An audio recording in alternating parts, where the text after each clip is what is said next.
Boris Johnson, the genocide that you people are endorsing is happening right now.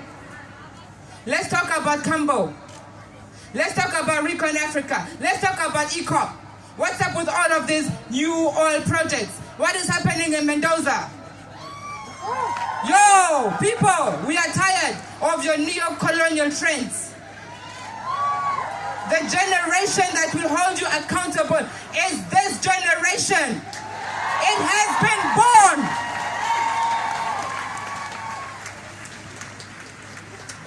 born. We are here today because we know that COP26 won't do anything. They want to continue the massacre that they have been responsible for hundreds of years already. Your worth is built on the blood of our people.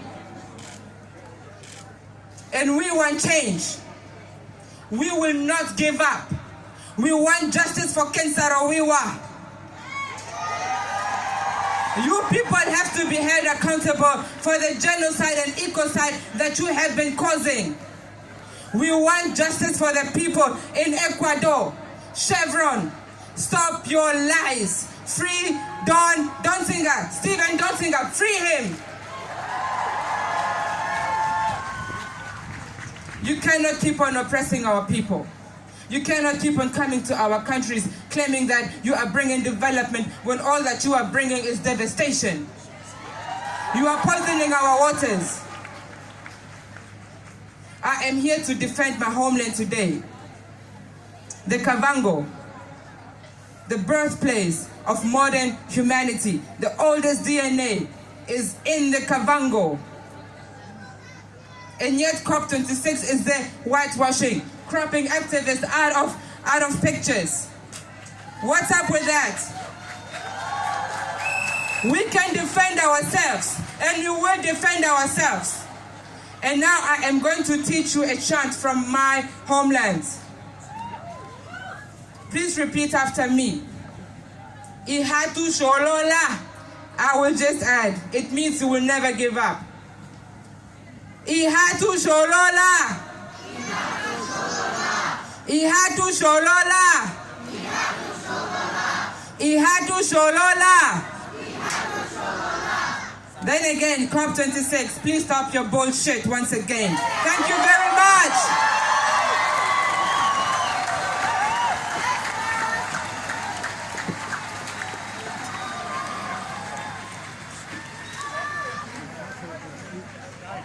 Definitely reiterating that message, stop the bullshit.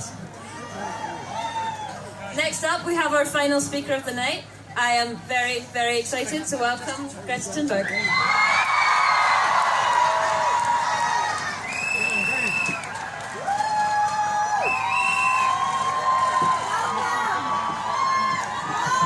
Thank you everyone for coming. What a great day. It is not a secret that COP26 is a failure. It should be obvious that we cannot solve a crisis with the same methods that got us into it in the first place. And more people are starting to realize this. Many are starting to ask themselves, what will it take for the people in power to wake up? But let's be clear, they are already awake. They know exactly what they are doing. They know exactly what priceless values they are sacrificing to maintain business as usual. The leaders are not doing nothing. They are actively creating loopholes and shaping frameworks to benefit themselves and to continue profiting from this destructive system. This is an active choice by the leaders to continue to let the exploitation of people and nature and the destruction of present and future living conditions to take place.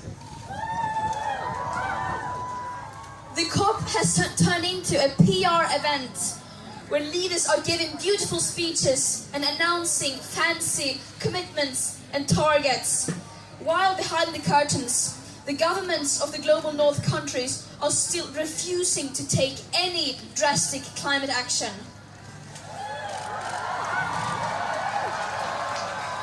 It seems like their main goal is to continue to fight for the status quo. And COP26 has been named the most exclusionary COP ever. This is no longer a climate conference. This is now a global North greenwash festival. A 2-week-long celebration of business as usual and blah, blah, blah. The most affected people in the most affected areas still remain unheard. And the voices of future generations are drowning in their greenwash and empty words and promises. But the facts do not lie, and we know that our emperors are naked. To stay below the targets set in the Paris Agreement, and thereby minimizing the risk of setting off irreversible chain reactions beyond human control, we need immediate, drastic, annual emission cuts, unlike anything the world has ever seen. And as we don't have the technological solutions that alone will do anything even close to that, that means we will have to fundamentally change our society. And this is the uncomfortable result of our leaders' repeated failure to address this crisis. At the current emissions rates, our remaining CO2 budgets to give us the best chances of staying below 1.5 degrees Celsius will be gone within the end of this decade. And the climate and ecological crisis, of course, doesn't exist in a vacuum. It is directly tied to other crises and injustices that date back to colonialism and beyond. Crises based on the idea that some people are worth more than others and therefore have the right to steal others, to exploit others, and to steal their land and resources. And it is very naive of us to think that we could solve this crisis without addressing the root cause of it. But this is not going to be spoken about inside the COP. It's just too uncomfortable. It's much easier for them to simply ignore the historical debt that the countries of the global north have towards the most affected people and areas. And the question we must now ask ourselves is, what is it that we are fighting for? Are we fighting to save ourselves and the living planet? Or are we fighting to maintain business as usual? Our leaders say that we can have both. But the harsh truth is that that is not possible in practice. The people in power can continue to live in their bubble filled with their fantasies, like eternal growth on a finite planet, and technological solutions that will suddenly appear seemingly out of nowhere and will erase all of these crises just like that. All this while the world is literally burning on fire, and while the people living on the front lines are still bearing the brunt of the climate crisis.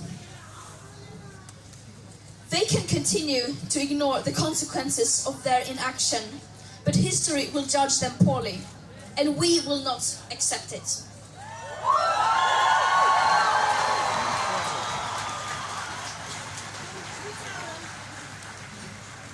We don't need any more distant, non-binding pledges.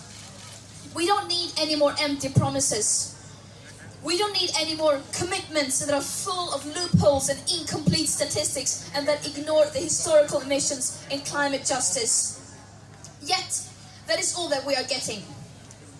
And no, that is not radical to say. Just look at their track record. They have had 26 COPs. They have had decades of blah, blah, blah, and where has that led us? Over 50% of all our CO2 emissions have occurred since 1990, and about a third since 2005. All this while the media is reporting on what people in power say that they are going to do, rather than what they actually do. Time and time again, the media fails to hold the people in power responsible for their action and inaction. As they continue to expand fossil fuel infrastructure, opening up new coal mines, coal power plants, granting new oil licenses, and still refusing to do even the bare minimum, like delivering delivering on the long-promised climate finance for loss and damage to the most vulnerable and least responsible countries. This is shameful.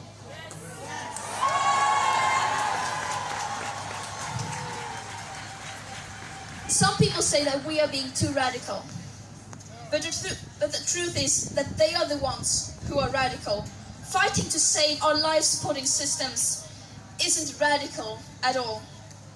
Believing that our civilization, as we know it, can survive a 2.7 degree or a 3 degree hotter world, on the other hand, is not only extremely radical, it's pure madness.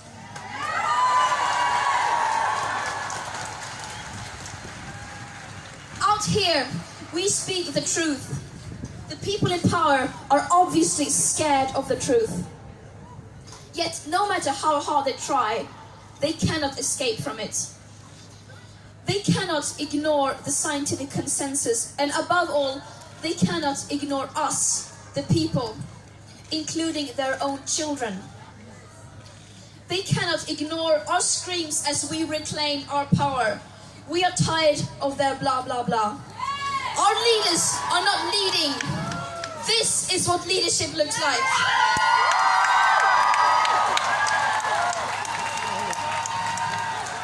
Thank you for showing up, and see you tomorrow again at the march.